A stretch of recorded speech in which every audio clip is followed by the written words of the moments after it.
നമുക്കിന്ന് നല്ല ടേസ്റ്റി ആയിട്ടുള്ള കടലപ്പായസം ഉണ്ടാക്കാവേ. അപ്പോൾ അതിനായിട്ട് ഞാനൊരു 300 ഗ്രാം കടലപ്പരിപ്പ് എടുത്തിട്ടുണ്ട്. അപ്പോൾ ഇതേപോലെ കഴുകി കുക്കറിലേക്ക് ഇട്ട് കൊടുത്തിട്ടുണ്ട്. ഇത് നമുക്കൊന്ന് വേവിച്ചെടുക്കാവേ. അപ്പോൾ ഇതേപോലെ അടപ്പേ വെച്ച് കൊടുത്തിട്ടുണ്ട്. അപ്പോൾ ഇത് നല്ലോണം വെന്ത് വന്നിട്ടുണ്ട്. ഏകദേശം ഒരു 4-5 വിസിലായപ്പോൾ ഞാൻ ഓഫ് ചെയ്ത് അങ്ങനെ വെന്ത് വന്നിട്ടുണ്ട്. അപ്പോൾ ഇതിനായിട്ട് എടുത്തിരിക്കുന്ന സാധനങ്ങളാണ് തേങ്ങയുടെ 1-ാം പാലും 2-ാം പാലും ശർക്കര പാനിയും ചാവോരിയും വേവിച്ച് വെച്ചിട്ടുണ്ട്. ഇനി ഇതേപോലെ ഉരുളി അടപ്പത്ത് വെച്ചിട്ടുണ്ട്. അതിലേക്ക് ഞാൻ നെയ്യ് ഒഴിച്ച് കൊടുത്തിട്ടുണ്ട്. നെയ്യ് നമ്മുടെ ആവശ്യത്തിനനുസരിച്ച് ഒഴിച്ച് കൊടുക്കാം. അപ്പോൾ നമുക്കതിലേക്ക് ഈ കടലപ്പരിപ്പ് വെന്തതൊന്ന് വഴറ്റിയെടുക്കാം. ഇതിലേക്കിട്ട് നെയ്ക്കകത്തിട്ട് നല്ലവണ്ണം ഒന്ന് വഴറ്റിയെടുക്കാം. ഇത് അപ്പോൾ നെയ്ക്കകത്ത് കിടന്ന് ഇതാകുമ്പോൾ നല്ല മണം വരുന്നുണ്ട്.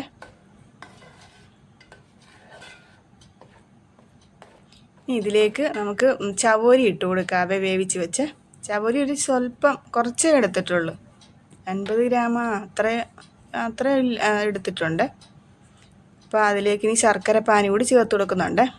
ശർക്കര പാനി എന്ന് വെച്ചാൽ 600 ഗ്രാം ശർക്കര പാനി എടുത്തിരിക്കുന്നത്. അത് നമ്മുടെ മധുരത്തിൻ്റെ അനുസരിച്ച് മധുരം കൂടുതൽ വേണമെന്നവർക്ക് അതേ രീതിയിൽ നമുക്ക് അനുസരിച്ച് ഒഴിച്ച് കൊടുക്കാവേ.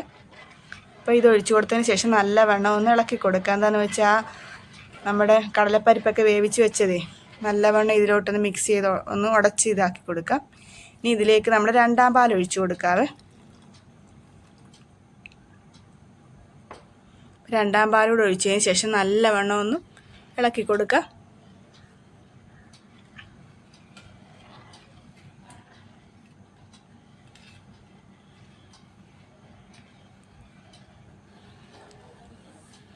ഇനി ഇത് നല്ലവണ്ണം ഇളക്കി കൊടുത്തുകൊണ്ടിരിക്കണം. എന്താണെന്ന് വെച്ചാൽ കടലപ്പരിപ്പ് അടിക്ക് പിടിക്കാൻ സാധ്യതയുണ്ട്. അതുകൊണ്ട് നല്ലവണ്ണം ഇളക്കി കൊടുത്തുകൊണ്ടിരിക്കുക.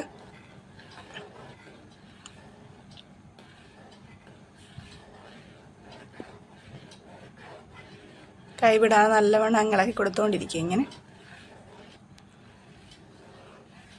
ഇപ്പം ഏകദേശം ഒരു ചെറുതായിട്ട് കുറുകി വന്നിട്ടുണ്ട്. നല്ലവണ്ണം ഇളക്കി കൊടുത്തുകൊണ്ടിരിക്കുക.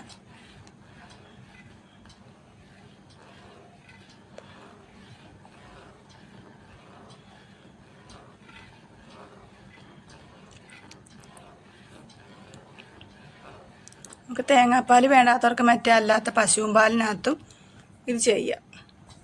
ഇനിയും പായസം ഒന്ന് കുറുകി വന്നിട്ടുണ്ട്. അപ്പോൾ ഇതിലേക്ക് ഞാൻ ഏലക്ക പൊടിച്ചത് ചേർത്ത് കൊടുക്കുന്നുണ്ട്. അല്പം ചുക്ക് പൊടി കൂടി ചേർത്ത് കൊടുക്കുന്നുണ്ട്.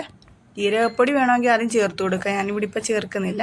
അപ്പോൾ ഇതുകൂടെ ചേർത്ത് കൊടുത്തതിന് ശേഷം നല്ലവണ്ണം ഇളക്കി കൊടുക്കുക. അപ്പോൾ നമ്മുടെ പായസം ഏകദേശം റെഡി ആയിട്ടുണ്ട്. ഇനി നമുക്കിതിലേക്ക് അണ്ടിപ്പരിപ്പ് മുന്തിരിങ്ങായി നമുക്ക് വറുത്ത് ചേർക്കാനായിട്ട് എടുക്കാം. അപ്പോൾ ഇതേപോലെ പാത്രം അടപ്പത്ത് വെച്ചിട്ടുണ്ട്. ഇനി ആവശ്യത്തിന് നെയ്യ് ഒഴിച്ചു കൊടുക്കാം. ഇതിലേക്ക് നമ്മുടെ തേങ്ങാക്കൊത്ത് ഇട്ട് കൊടുക്കാവേ. ഇതൊരു ബ്രൗൺ നിറമാകുന്ന വരെ നല്ലവണ്ണം ഒന്ന് വഴറ്റിയെടുക്കാം നമുക്ക്.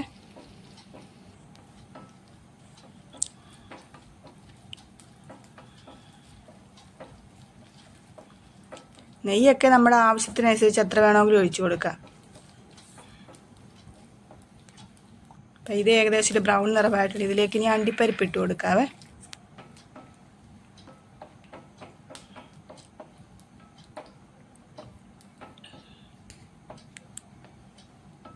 അണ്ടിപ്പരിപ്പ് കൂടെ ഒന്ന് ഒരുമാതിരി ഒരു റോസ്റ്റ് ഇതാകണം.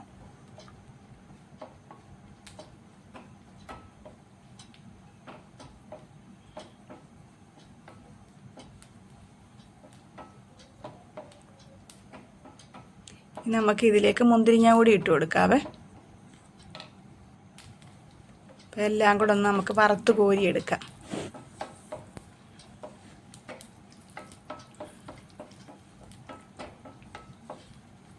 അപ്പോൾ ഇതെല്ലാം ഒന്ന് റെഡി ആയിട്ടുണ്ട്. ഇനി നമുക്ക് പായസത്തിലേക്ക് ഒഴിച്ചു കൊടുക്കാവേ. നെയ്യ് വേണമെങ്കിൽ അല്പം കൂടി ചേർത്ത് കൊടുക്കുക. ഇത് കൂടാണ്ട് വേണമെങ്കിലും നല്ല ടേസ്റ്റ് ആയിരിക്കും. ഒന്നുകൂടെ നെയ്യ് എത്ര ഉണ്ടെങ്കിലും നല്ല ടേസ്റ്റ് ആയിരിക്കും.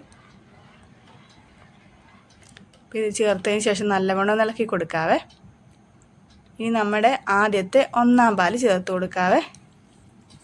നല്ല കട്ടപ്പാലുണ്ടല്ലോ, അതുകൂടെ ചേർത്ത് കൊടുത്ത് അതിന് ശേഷം നമുക്ക് ഒന്ന് തിളയ്ക്കാൻ പാടില്ല. അതിന് മുമ്പേ നമുക്ക് തീ അങ്ങ് ഓഫ് ചെയ്യാം. 1-ാം പാൽ ചേർത്ത് കൊടുത്തതല്ലേ. 1-ാം പാൽ നമുക്ക് ഇതിന് മുമ്പേ ചേർത്ത് കൊടുക്കാം. അതിന് ശേഷം ആരും മതി അണ്ടിപ്പരിപ്പ് മുന്തിരിങ്ങ വറുത്ത് പോരും. ഞാൻ പിന്നെ ഇപ്പം ഇനി ചെയ്തോന്നേ ഉള്ളൂ. ഇവിടെ പായസം എല്ലാം റെഡി ആയിട്ടുണ്ട്. നല്ല മണവുമാണ്, നല്ല ടേസ്റ്റുമാണ്. അപ്പം നിങ്ങളെല്ലാവരും ഇത് ഉണ്ടാക്കി നോക്കണം. അടിപൊളി ടേസ്റ്റാണ്.